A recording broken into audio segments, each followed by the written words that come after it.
Real voice में अहाँ सबके स्वागत है। बात करे ला जा रहा छी गामक मेला के बारे में। गामक मेला तऽ किछु अलगे मजा दै छै और गाम के मेला जे आदमी सब देखे छथिन तऽ ओकर आनंद किछु खास होइ छै। हमरा सबके गाम में दू जगह मेला लागे छै, एकटा डढ़ा स्कूल पर लागे छै, एक बेता ककरघट्टी मंदिर पर लागे छै जे बेता में पड़े छै। और अहाँ सब लाखों के लाख संख्या में अहाँ सब आओ आ मेला के आनंद उठाओ। दुनू जगह बहुत शांतिपूर्ण से मेला लगे छै।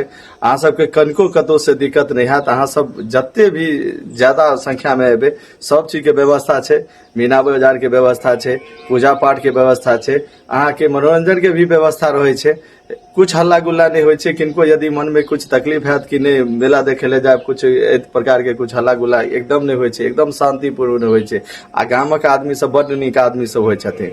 यदि कोई कमिटी में रहथिन या नहीं रहथिन, सहयोग सब करे छथिन। और मेला के आय से नहीं वर्षों से आयोजन होय छै, बड़ नीक मेला लागे छै। किनको पता है तो कमेंट में जरूर बताए, और जिनका नहीं पता है तो एक बाजी अहाँ सब जरूर मेला देखे ले आओ। और मेला के बारे में अहाँ सब खुद समझबे। हम जते बता रहल छी उ बहुत कम बता रहल छी कि शब्द के माध्यम से ओते नहीं बताओल जाय छै जते अहाँ प्रत्यक्ष रूप से देखबे।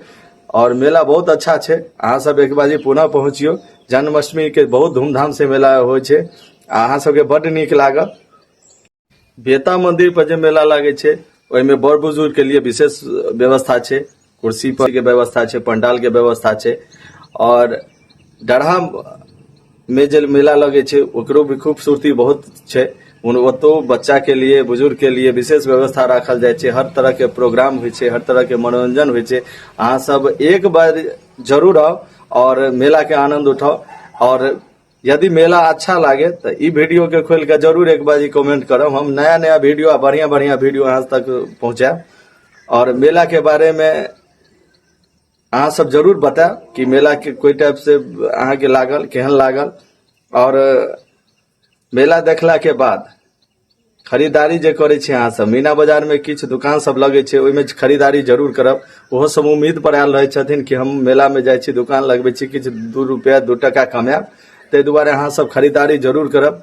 किया तो सब जगह सब दिन तो मार्केट में अहाँ सब खरीदारी करे छे, कहियो मेला में भी खरीदारी करके देखबे। गरीब गुरबा जते भी रहे छथिन उ दुकानदारी करे छथिन और 2 रुपया कमाए ला उ बहुत मेहनत से आबे छथिन, जगह ले छथिन, दुकान बनबे छथिन। फिर 2 दिन के मेला रहे छे, 2 दिन के मेला देख क उ सब जाय छथिन। ते दुआरे अहाँ सब जरूर खरीदारी करब, खाली हाथ नहीं आब। मेला में बहुत रंग के चीज भेटे छे, अहाँ सब खरीदारी जरूर करब। नीक लागे तो सब्सक्राइब हमर चैनल के जरूर करब।